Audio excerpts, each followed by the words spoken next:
Bitcoin is unique. All of this other stuff is just kind of, I like to call it an affinity scam. They're trying to get credibility by saying we're like Bitcoin, even though they're really nothing like Bitcoin. And the other 1%, I'd say the most charitable way of describing it is very experimental projects in computer science that no reasonable investor should devote any meaningful amount of capital to.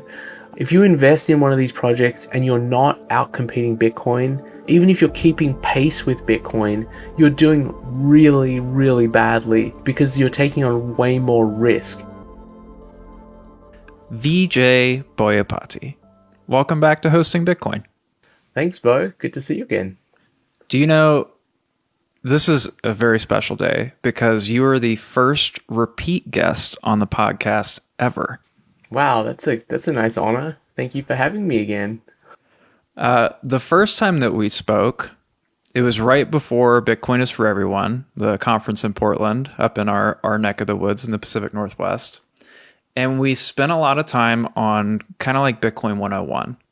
And I didn't get as far into your personal story, kind of how you think about life, how you approach decision making. So I'd love to spend more time today going a little bit deeper into that. But first, for anybody that doesn't know, Vijay, you wrote a really nice book called The Bullish Case for Bitcoin, on camera right now. And occasionally I do just open it to see the nice little note that you wrote for me that says "to the moon." And you mentioned off camera that you've actually been revisiting this. So one kind of question that I had for you was, you wrote this a while ago. It's an incredible book. I give it to people all the time, especially people who are non-technical, who are maybe older and don't have all the frameworks that they could potentially get Bitcoin a little easier with. I feel like you make it very approachable. But I wanted to ask you, what, if anything, would you add to this book at this point? Because we've been through a few years now and a lot of changes in the space. Yeah, so I was motivated to revisit the book because I think the market structure of Bitcoin has changed quite a lot since 2021. In particular, I feel like access to Bitcoin by a wider spectrum of people, both retail and institutional, has changed. And the launch of the ETFs is really quite profound, I think. I don't feel like many people really appreciate what that does for Bitcoin in terms of liquidity to the asset. I also think that the political situation has changed a lot as well since 2021. I think we now live in a world with a US administration which is much more friendly to Bitcoin. And one of the big risks that I thought faced Bitcoin at the time, and I talked about a lot on a lot of podcasts, was a nation state attack.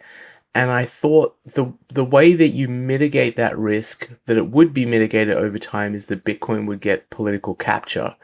As in, you would have enough people own Bitcoin and enough politicians become friendly to Bitcoin that it becomes much harder to attack Bitcoin, especially in the Western democratic countries like the United States and the UK, for instance.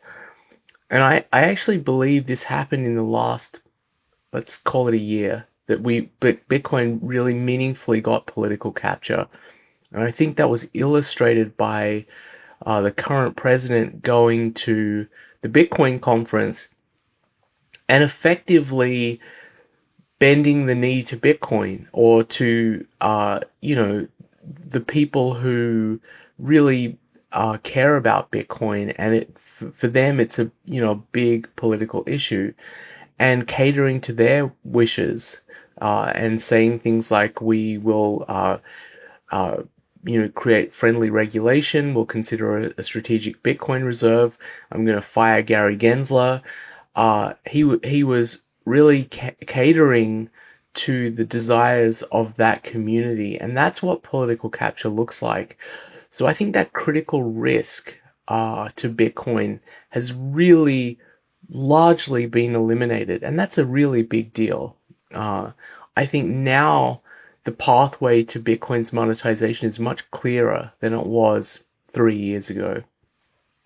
I do still think there are risks, and I think there have been new risks. And the end of the book, I talk about the risks to Bitcoin, and I think that's one of the reasons that the book resonated with a lot of people was that I wasn't just nakedly shilling Bitcoin. I wanted to honestly talk about the risks to Bitcoin. And if you're going to consider investing any meaningful part of your life savings in Bitcoin, you should consider those risks.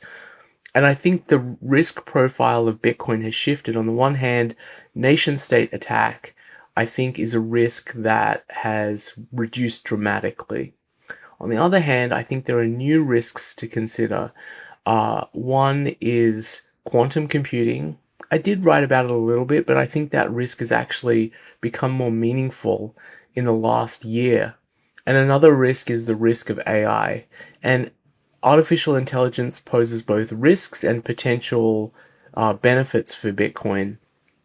And I wanted to cover those topics because I do feel like they're pretty new. They didn't arise in the book in 2021, and I think they're topical to today. I think people, you know, who care about Bitcoin, they care about quantum computing, and they're interested in, well, what effect does AI have on Bitcoin? Is it good or is it bad?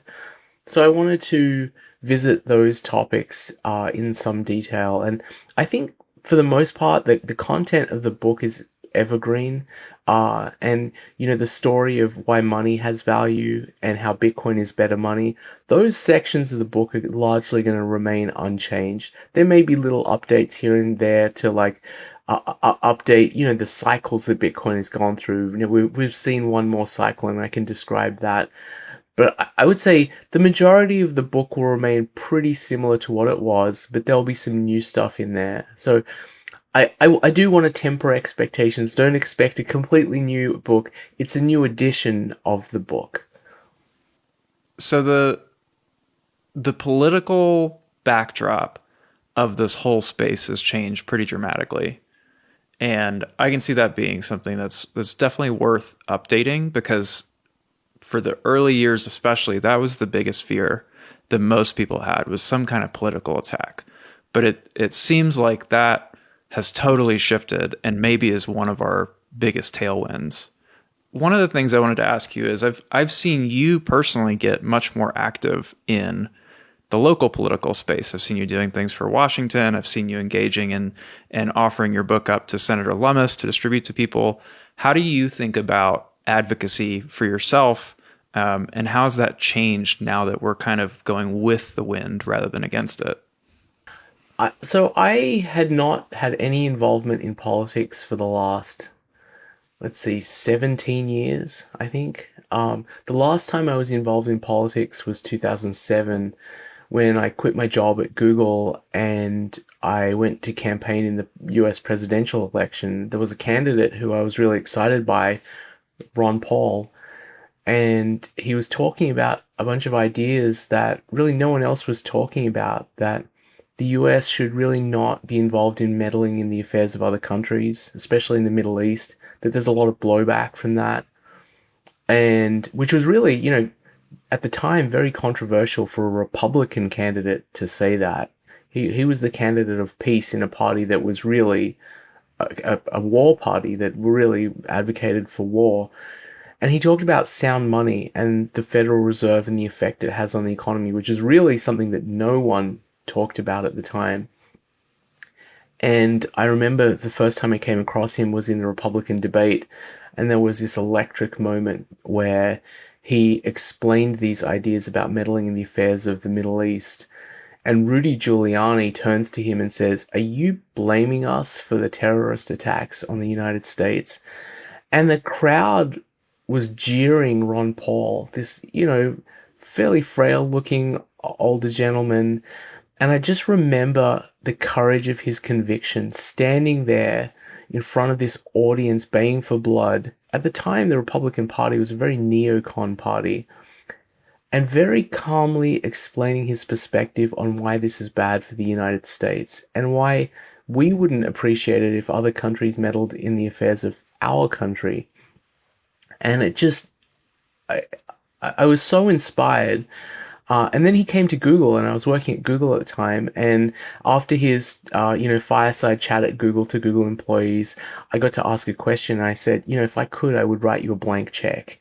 I think this is so incredible, the stuff you're saying. I've never heard stuff like this being talked about in public.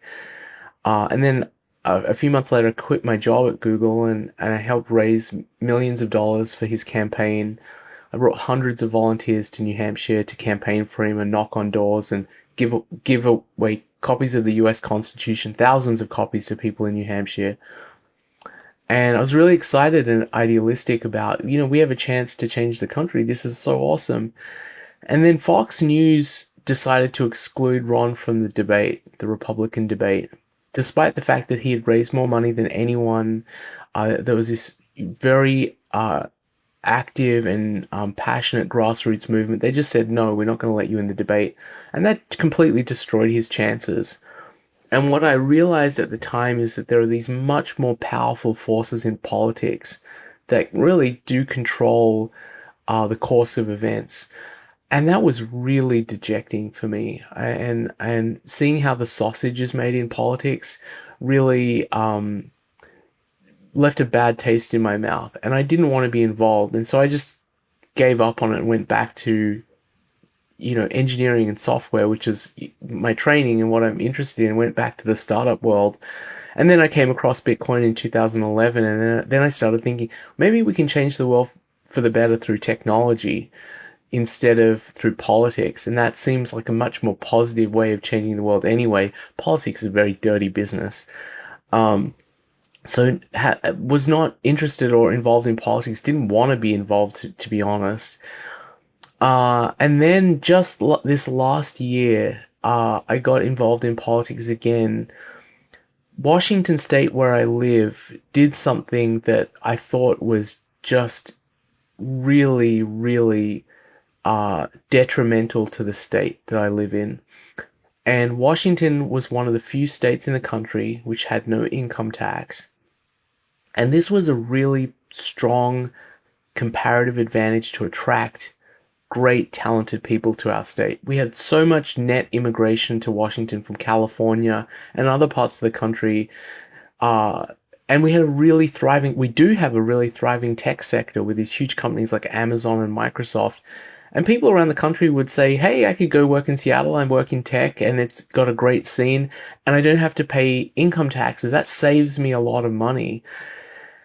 And so the Democratic Party pushed, actually for many, many years, tried to push an income tax in the state. And every time the state Supreme Court shot it down and said, no, we have a constitution in Washington. The constitution says no income tax in Washington. But unfortunately, the Supreme Court in Washington is a political body. It's elected. The judges are elected. They're not appointed. And slowly over time, the political composition of the court changed, and the Democrats tried again to create an income tax. And the trick they used was to try to redefine it and say, we're going to create a capital gains tax, but it's not an income tax. And what a capital gains tax is, it's a tax when you sell an asset, like you sell a stock that you own, like Microsoft or Apple, or you sell Bitcoin, for instance. You own Bitcoin, you sell it, and the gain that you have is capital gain, and that everywhere else in the country, literally everywhere else, it's considered income. The IRS considers it income. But Washington, the Democrats said, no, that's not income, it's an excise tax, which is absolutely ludicrous. But the Supreme Court was willing to go along with this and did not strike it down. So after many attempts at trying to create an income tax, the Supreme Court changed its mind and said, no, this is totally fine. This actually is allowable under our Constitution. And really, they opened the gates to income taxes in Washington, unfortunately. And they really, I think, did a massive amount of harm to our tech sector in our state. And in Washington, the tech sector is really a golden goose. It's the golden goose that's laid many, many golden eggs and been great for the state. Expanded our tax base, brought in a lot of talent, created a lot of jobs. And what's happened now is that we no longer have a comparative advantage in Washington to attract people to our state. So the damage is in the future is of people considering whether they should come to Washington or not. And the damage in the present is that we had a huge exodus of people from Washington. 10,000 households, the wealthiest households in the state, left the state since they passed the capital gains tax. And that hollows out the tax base. We lost the world's wealthiest person, or wealthiest at one point, Jeff Bezos. He left Washington and went to Florida. So all of the investment and philanthropy that he would have done in Washington, being his home base, now his focus is on Florida. So there's this kind of class warfare view of like, oh, the rich are evil and they're, they're rich because they harm the poor. But chasing people like that away harms all of us. And I just thought it was such a bad decision and such a bad direction that I initially considered like maybe we should leave the state as well. Maybe our family should leave the state. But we have family here.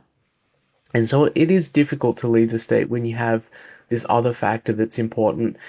And I came across this organization, Let's Go Washington, which created a bunch of initiatives to sort of push back on the Washington legislature and to repeal the capital gains tax and to repeal a bunch of other things and to, fix a bunch of policies. So one of the policies that they managed to successfully pass, they proposed 7 initiatives and 4 of them passed. One of them was parental notification. If your child needs mental health care in school, your parents should be notified of that. Or if your child is abused in school by a teacher, the parents should be notified of that. I mean, this is so ridiculously common sense that it's hard to imagine anyone would disagree with that. And another one that was passed, another initiative was passed, was police pursuit. If the police see a crime, an active crime, and a criminal is trying to escape the scene, they were previously not allowed to pursue the criminal, which is again insane. And so the initiative just said the police are allowed to pursue a criminal if they see a crime in progress, which is, that's how it works everywhere else in the United States and basically everywhere else on Earth. So I got involved in that because it gave me some hope from my state, Washington, and I'd never been involved in local politics, and I thought, okay, I'm going to try and get involved, and I campaigned for this, and I tried to campaign to repeal the capital gains tax. Unfortunately, our initiative failed, and we had a lot of headwinds working against us. So one of them is that the ballot initiative text, which explains to voters what the ballot initiative is written by the state attorney general, who opposed the measure. So you can see that the person who's campaigning against the measure gets to write the text for the measure. That's pretty unfair. And it was written in such a confusing way that the people you would strongly expect to support it didn't, or voted against it. And there's a lot of evidence that those folks were confused by the ballot text and voted no because they thought voting no is usually the right thing to do on these initiatives. So I unfortunately have the same feeling that I had in 2007 of being dejected by the political process. But I am encouraged that I got involved and I met people in Washington who do care a lot about these issues and were fighting to help, get our state to a better position. So that's kind of a long-winded roundabout way of saying, I have gotten involved in politics again. I hope we can change Washington for the better, but we have a lot working against us right now in our state. And it's really odd. The last comment I'll make is it's really odd to feel so much hope for our country in general, yet feel really pretty despondent about the the politics of our state and the politics of our city, because we got really going in a bad direction in our state. We have a huge budget deficit, $16 billion. This, even though our budget has grown more than doubled in the last 15 years, they've spent way more than the money that's coming in. And so now we have this big hole that they have to try and fix. And so we're in a bad spot in Washington right now, unfortunately. So you talked a little bit to it, but I think it's useful to explore a little bit. Why is tax policy the best lever to pull to right the ship, especially in local politics? And the question, maybe a little bit extra framing, how is it that lowering taxes per se could help with a budget deficit? Because most people are not going to understand the second order effects of lowering taxes and somehow making it up on the state level budget. Yeah. So tax policy is not just a mechanism for revenue generation, it's a set of incentives in an economy. And if you get the incentives wrong, you can really harm growth, like significantly harm growth. Do you want to incentivize small business creation and entrepreneurship and the creation of wealth? Or do you want to harm those things? So it's possible, and this idea actually goes back, a long time to this fellow named Art Laffer and the Laffer curve. It's possible to decrease taxes and get more revenue. And that should kind of make sense. If you put all taxes at zero, you'll get zero revenue because you're not collecting any taxes. But if you put taxes at 100%, you completely destroy the economy because you're taking everyone's money and the private sector has no money to grow. So somewhere in the middle is kind of an optimal point. And what you really want to do, what a rational policy would be to maximize growth so that you could maximize revenue and find the sweet spot of the set of taxes which does that. And I like to point people to some examples around the world because you can find examples of countries which run tax policy that spurred enormous growth over periods of decades.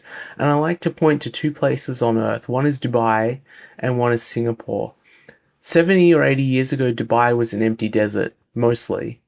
And 70 to 80 years ago, Singapore was basically a swamp with nothing there. It was a third world country, villagers living there doing basically fishing. Singapore and Dubai are the two richest places on earth. And in America, we consider ourselves quite wealthy as a country. I would encourage any American to visit these places if you get a chance to travel and behold the wealth of these societies. They are extremely wealthy because they've created very, very sensible tax policies and have excellent governance. They run these places really, really well. And one component is neither place has any tax on capital. And that's really important. Why is that important? Because capital goes where it's treated best. If you punish people for growing capital, the capital will go somewhere else. And so Washington had for a long time very favorable policies towards capital. Like you would attract people to come here to start businesses and grow the businesses and grow their capital. But now that's gone, unfortunately. And so what I think you're going to see over the next 5 or 10 years, if we aren't able to right the ship and get back to our old tradition in Washington of not punishing success, is that we're going to see much slower growth. We're going to see no net immigration. Actually, we're going to see net immigration out of the state, and I think we've started to see that people on net are leaving Washington instead of coming here. And eventually that'll harm us by tax revenues starting to go down rather than grow. So I like to explain to people that Washington, without its tech sector, is really not much wealthier a state than Mississippi. It's not. and so what we're doing is we're cutting the head off the golden goose. And maybe in the short term we get a bit of extra revenue. It was really interesting. The first year they created the capital gains tax, they collected 800 million in revenue, and the Democrats were celebrating. This is fantastic. Look at all this extra revenue that we can use for schools.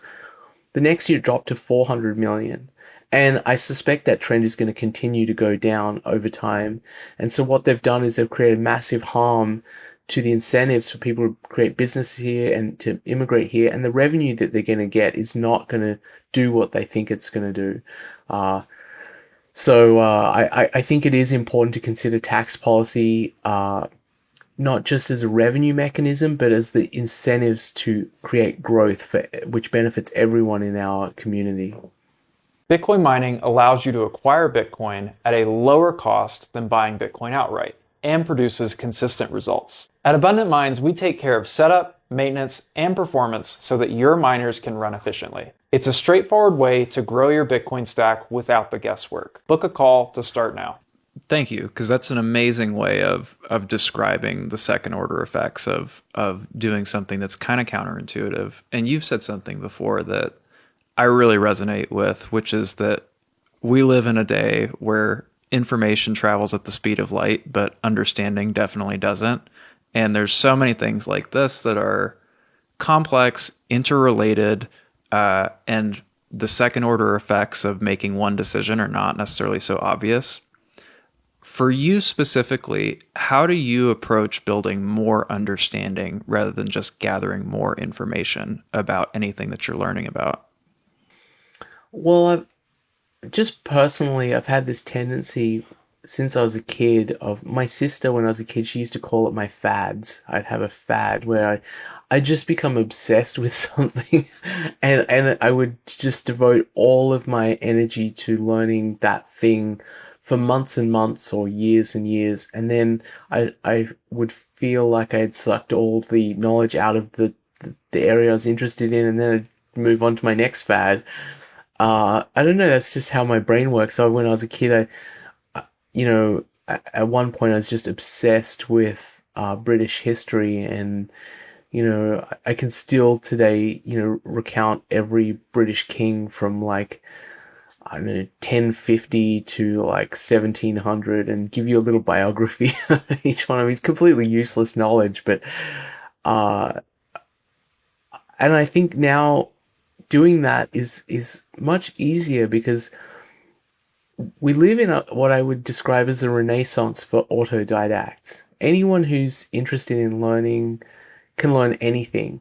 And it's actually accelerated. The internet made it possible to access information on anything very easily and quickly. And that's a profound change to the world, right? If you are a poor student in Bangladesh, your opportunities grow tremendously if you're able to access the world's information and to educate yourself. But that's accelerated even more in the last few years because now we have artificial intelligence, and the ability to assimilate information has grown dramatically as well. Now you don't only have access to information, you have this intelligence which can summarize it for you and distill it and give you the main facts. And so you can pour through a body of information with a helper beside you, like having a PhD, right? Sitting with you, and you say, I want to learn about this topic, and I'm going to start by asking you, the PhD, a bunch of questions, and can you boil it down and then get more detailed as I understand more? So the time at which it takes to absorb information has dropped significantly. So it's such an exciting time to be a student. I think if you're interested in anything now, you can go and learn. You shouldn't feel restricted by, I need to go pay for a course to do something. Just use something like Gemini or ChatGPT and do a deep dive. All you need is a curiosity. And getting back to the question of schools, I briefly mentioned, one of the things that I think it really worries and upsets me is I feel like the natural curiosity of a child, every child is born with natural curiosity. I really feel like our education system crushes that curiosity rather than fosters it. And I think we should have the tools now that kids can really satisfy that curiosity, and parents should encourage it outside of the bounds of just traditional schooling. Uh, because there's such a danger that our best and brightest kids go through school and that spark that they have in them is crushed because it's so regimented and it's so one size fits all. Everyone has a different learning style, and mine is obsessive, like just do that one thing. And I'm so bad at multitasking. My wife, Same. my wife, thank God, is a fantastic multitasker, and she can keep our entire year's calendar in her head. And I can say, what are we doing on August 17th? And she'll be like, oh, we're going to this town and we're going to take the kids to do this and this. I'm like, how do you know that? Uh, but I feel I'm encouraged that we now have the tools, hopefully, that every person, every child can learn and satisfy their curiosity, and hopefully that'll be a great renaissance for the world in general. That now that we can be more educated, we can do a lot more things, and human progress can accelerate over the next decades. I love knowing that background, and I'm really glad that I asked because I can tell now why I really enjoy talking to you and being around you is I had the exact same tendency and still have the exact same tendency of being obsessive in learning. And it's so similar that my sisters growing up would also call it a fad when I was going through whatever it was that I was obsessed with at the moment. So that's so funny to know. I'm curious, you mentioned a little bit, how are you approaching teaching your kids about navigating the world, about embracing curiosity for learning, even financial education, since you're definitely masterful at that? How do you make sure that they have the tools to learn in such an interesting but very complex world? That's a great question. I think I'm figuring out as I go. My kids are still pretty young. My oldest just turned 9, and then I have a 7-year old, a 5-year old, and a 2-year old. Uh, and I think I don't have a strong like philosophy. I like to ask other parents. I don't know, Bo, if you and your wife are parents. Not yet. But whenever I find parents, especially parents who've kids who have gotten older, I like to ask their advice on what have they learned and how do they approach parenting. And everyone has kind of different ideas, and I feel like there's wisdom in all kinds of different approaches.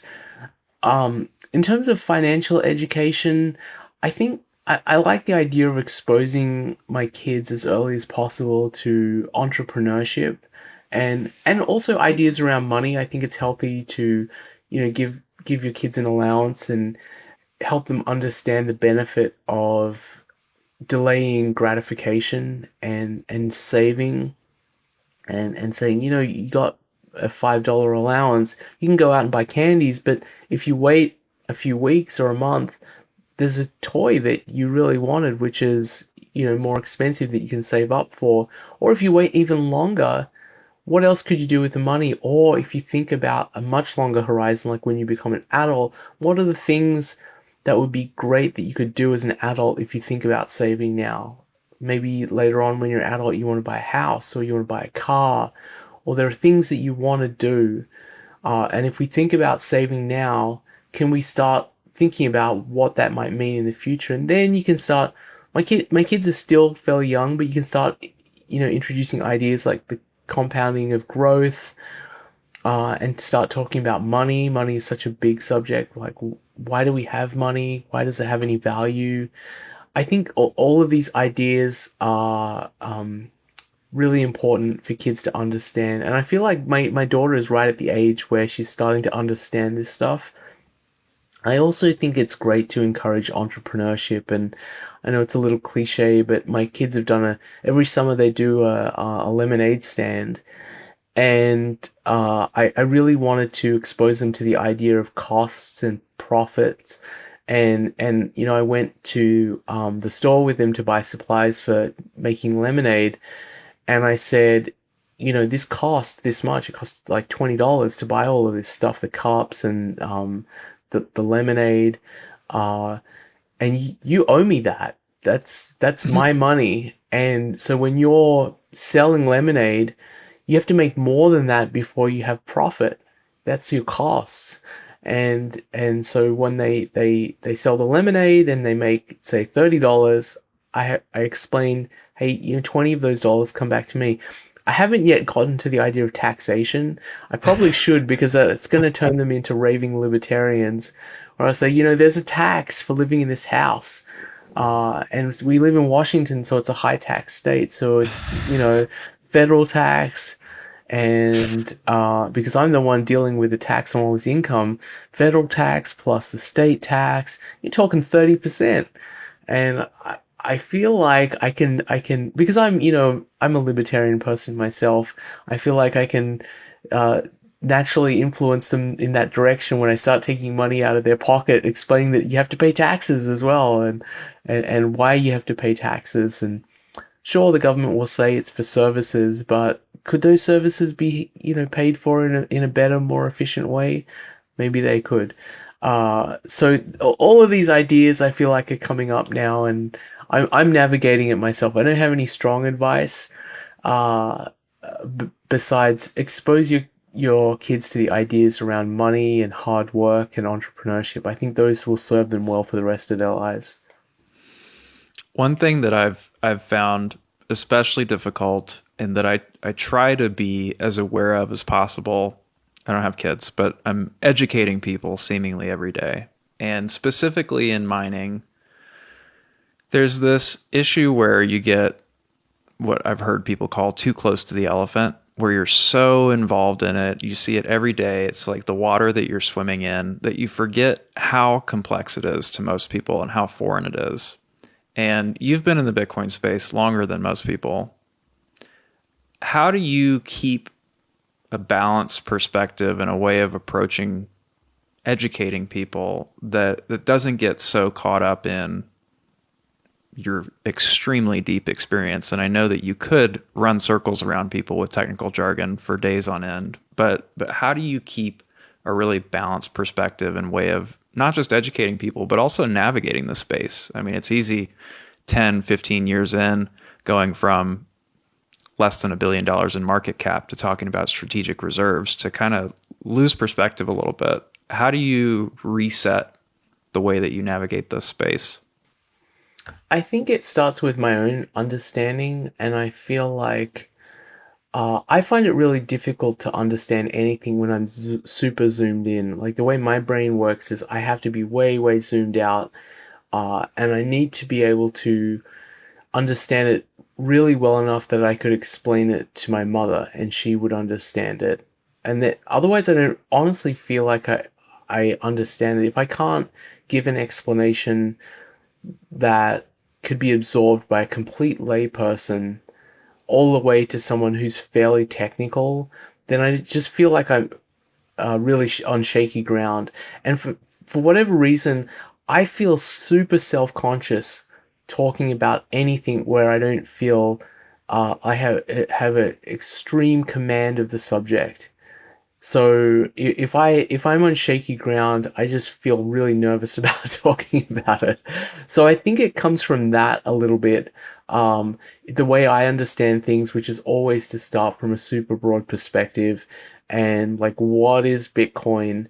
Um, my understanding didn't start from like the technical, how does the white paper work. It started more from the economics, and like this seems to be like money, seems similar to gold. Why is it similar to gold? What properties do they share? How is it different?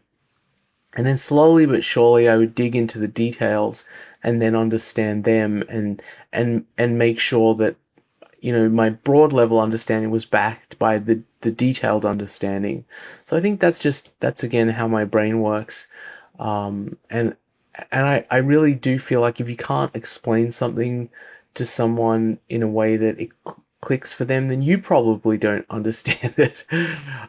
So yeah, that's how I handle it.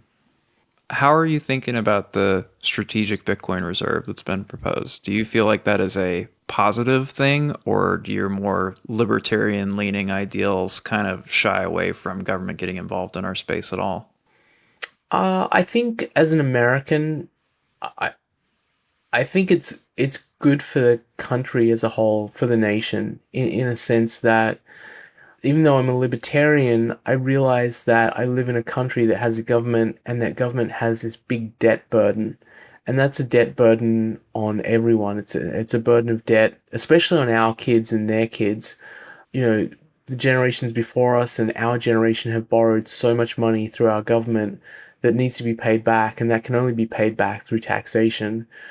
Um, so in a way, the government getting Bitcoin or owning Bitcoin as it becomes monetized is a way of reducing that debt burden. So I'm supportive of it. I do think that right now it's probably pretty unlikely that the strategic Bitcoin reserve, as it's been presented, will pass. I don't know if there's enough political support right now. Uh, I think that could change over, years, especially if some of the states adopt it. And that's sometimes how these things go, right? The states will move first, and the government will see that there's a shift in the political winds at the state level, and then the federal government will change their policies. And a couple of examples of this are sort of going back to the 19th century. Uh, female suffrage, the vote for women, that was something that started in the States as movements in the States. And as the suffragette movement gained momentum, it became a federal movement. And then I think as the 19th Amendment was passed, and then women had the vote in the federal level as well. And more recently, the legalization of marijuana is another one where there have been a number of states that have legalized marijuana, and while it hasn't been legalized at the federal level, the federal government's desire to prosecute marijuana related crimes has dramatically decreased since the 90s. I mean, there was this narrative that marijuana is this very harmful drug, and it's also a gateway drug. Maybe that's true. I think there's some validity to that argument, to be honest. But I think because the states have slowly started moving towards legalization, that's had an effect at the federal level. So I think the same thing could be true for a strategic Bitcoin reserve. Um, I will say, though, I was a little disappointed in the first state which considered this was Montana, and they rejected their strategic Bitcoin reserve. And some of the discussion, I think, was a little concerning. It seemed that a number of lawmakers have conflated in their head the idea of Bitcoin with the wider cryptocurrency space, and sort of associate it with gambling and enrichment of a small group of people, like the creators of a new token and meme coins and all this stuff. And I think that it's really important for those of us who are in this space and who get a chance to speak to legislators or who are educating other people about Bitcoin to really draw a sharp distinction between Bitcoin and everything else. Because Bitcoin is unique. All of this other stuff is just kind of, I like to call it an affinity scam. They're trying to get credibility by saying we're like Bitcoin, even though they're really nothing like Bitcoin. Um, the uniqueness of Bitcoin is that it truly is decentralized. It's not controlled by anyone. It doesn't matter how much Bitcoin you have. Like Michael Saylor, if he wanted to change the supply of Bitcoin, he doesn't have any power to do that. He can't do that. But most of these other coins, there is some group that's able to get together and say we should change some core part of uh, the protocol that we've developed. And that's true even of the second biggest coin, Ethereum, which has changed its supply schedule over time. And it's certainly very true of the smaller coins, which are effectively run by, a small handful of people who can turn their whole system on or off or issue themselves like large chunks of the total supply. And they're really, I would say, and I'm not trying to be hyperbolic here, 99% of the cryptocurrency market is complete scams. Just a way to enrich the people who create those cryptocurrencies. And the other 1%, I'd say the most charitable way of describing it is very experimental projects in computer science that no reasonable investor should devote any meaningful amount of capital to, uh, because it's enormously risky, and and you probably have that investment go to zero. And the last thing I'll say is that if you invest in some of these other cryptocurrencies, you have to consider the risk adjusted returns. And what I mean by that is you have to compare their returns against Bitcoin. Bitcoin is the bellwether in the space. If you invest in one of these projects and you're not outcompeting Bitcoin, even if you're keeping pace with Bitcoin, you're doing really, really badly because you're taking on way more risk. You have to massively outperform Bitcoin to justify that extra risk. And if you look at something like Ethereum, it hasn't even been able to keep pace with Bitcoin. It's been falling against Bitcoin for the last few years, very significantly, actually. So I would suggest that most investors should not put any of their savings or more than a very tiny, tiny percent of their savings in any of these projects. Why do you think that Bitcoin's a better asymmetric bet now than it was even a couple years ago? Because most people looking at this from the outside in would say, "Oh, I've missed the boat at 100K." But you don't agree with that at all. I'd love to hear why. I think it comes back to the idea of risk adjusted. Like it is true that you're probably not going to see 1,000x in Bitcoin. Uh, I certainly think 100x is possible. The thing that's important to consider is that Bitcoin is dramatically de-risked. Like there was just all sorts of risks to Bitcoin in say 2011 or 2012 when I started getting interested in it. It was not just political risk. There were people like politicians like Chuck Schumer talking about shutting down Bitcoin because of Silk Road. But there was protocol risk as well. No one really knew if the protocol was, you know, would work over the long term. And that risk has gone away. So I would say that right now, Bitcoin is the most de-risked it has ever been. And yet still, I think I have very, very high conviction in the next 10x of Bitcoin, because that gets Bitcoin to comparable market cap to gold, and gold is its closest cousin amongst all financial assets. They're basically competing as monetary goods or stores of value, and Bitcoin is very clearly superior to gold as a store of value. There's just so many ways in which Bitcoin is superior to gold. Once you start understanding the attributes of money that make for a good money, you start to understand that Bitcoin is superior. So that 10x, and there are very few assets where you can, feel high conviction in a 10x. To me, makes Bitcoin very asymmetric because you have much, much lower risk and still a huge opportunity in front of you. I think even if you went back 2 years from today, the risk to Bitcoin is much, much higher because, as I mentioned at the start of the podcast, the risk of nation state attack has been largely has been mitigated, and that was the biggest risk to Bitcoin. So I think we still maintain effectively the same amount of upside, but with much, much lower risk. So I think that getting to the market cap of gold is a huge milestone for sure. And I know you've had a background where gold was a wonderful analogy and kind of way of getting into the understanding of Bitcoin, and same with me as well. We recently had Jack Dorsey on the podcast, and he said, if Bitcoin ends up just being digital gold, then we've failed and we should move on to something else. And I'm curious if you agree or disagree with that. I think that's a great optimistic perspective to have, that there is more to Bitcoin than that. But I also don't want to poo-poo the idea that Bitcoin being digital gold is a small deal. I think it's a huge deal. If we were to recreate a monetary system similar to the 19th century, I think it would be profoundly beneficial to the world. The period of the greatest growth economic growth in world history happened during the 19th century under the classical gold standard. So I think it's not correct to minimize how profound that is and the effect that it would have on the world and politics and economic growth.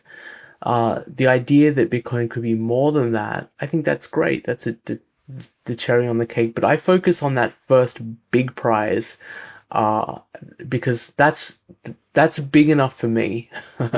uh, making the world dramatically better through greater economic growth and a lower tendency towards international conflict by having a currency where it's much harder for governments to fund warfare through inflation, because that was always the reason for central banks. The original sin of central banks was to fund a war. In the British central bank, which is where the idea of modern central banking came from, was created to fund the war with France. And ever since then, during World War One, the German central bank was used to fund their war.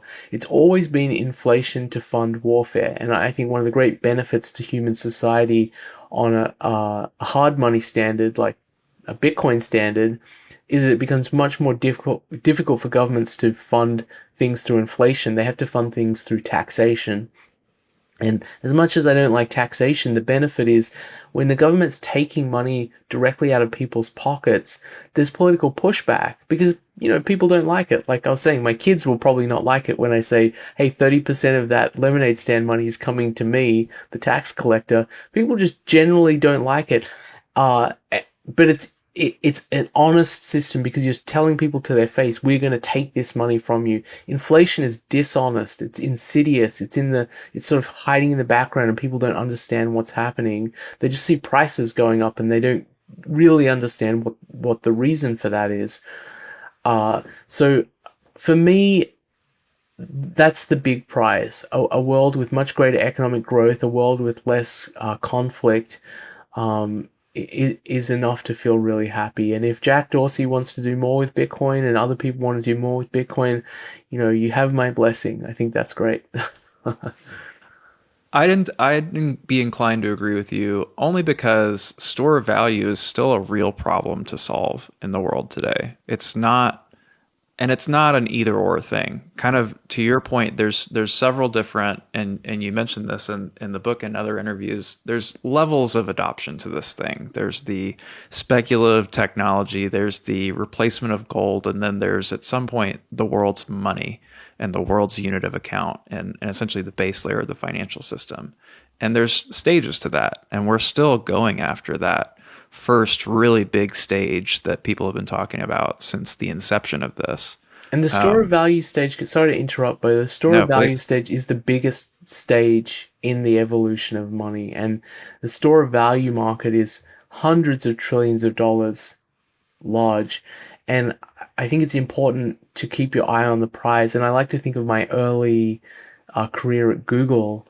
I'm not sure if you remember, but in the early days, there was a whole bunch of search engines, and they Hmm. did lots of things. Like Yahoo had a search box, but it also had all these kind of other things that it was doing, like movies and news and just links everywhere. And Google was like, just search, just a search box, and it really focused on this very important central use case and just pushed everything out and executed on that. Uh, and I think you can kind of think of money and Bitcoin in the same way that the store of value use case is that. It's like the search box. It's like the most important thing. And all these other companies at the time got distracted by all the other stuff and didn't focus on search. I think the industry and people working in space should focus on that main step that we need to take, because that's potentially a multi-decade step, rather than getting distracted by some of the other, bells and whistles. And I don't want to take that away from people. They can do these projects like Lightning and Nostr, and they're very interesting and I think really cool. But those things are not the core central use case that I think anyone interested in Bitcoin should mostly focus on. How do you think AI is changing this or accelerating it? I think the opportunity for Bitcoin is that you have these AI agents become effectively autonomous in the future and that they need a way to transact with each other. And Bitcoin is the most natural way. It's a currency native to the internet. It's 24/7. It's always available. It's not like the banking system. An AI agent is not going to want to transact using a banking system that's shut down like 12 hours a day and doesn't work on weekends. It wants to use the currency that's always available. And so I think you'll have a lot of demand from these AI agents to use Bitcoin to pass value back and forth. And maybe it's on Lightning because they may want to do micropayments with each other. Uh, the part that's an interesting risk is this idea that we're moving to an age of infinite abundance, where you have AI agents that, when combined with robotics, will be able to produce anything at very, very low cost. Because once you remove the element of human labor out of production, you can produce things much, much more cheaply. And let's say that we create robots to do everything and all of us can retire and not work. Then the question I think that has been raised by some people is, do you need money? Do you need money in an age of infinite abundance? And I want to make the case, and I'll try and make it in the second edition of my book, that even in such a world where we have robotics and robots and AI agents doing most of human production, you still need money. And I don't want to spoil it, but I'm going to make that case. You've been super generous with your time to come back, and I always love getting a chance to see you. And before we go, the thing that I want to know about you is, what do you want your personal impact to be? Because you wouldn't be working in this space if you didn't think there was some purpose to it. So what are you hoping to accomplish in your lifetime? And what kind of impact are you hoping to have on this space, your kids, the world, whatever it may be? I just want to know what you want to create in your life. I think I want to educate as many people as possible on the importance of this transformation that we're going through, and educate people on things that I'm passionate about. I think when I wrote the book, I didn't have any grand ambitions. Sorry, when I wrote the article that preceded the book, I didn't have any grand ambitions that it would be read by many people. It was more just something I was passionate about and wanted to explain to friends and family. So I'm not sure that I start with the grand ambition. I start with the passion, and then if it affects a lot of people, that's really great.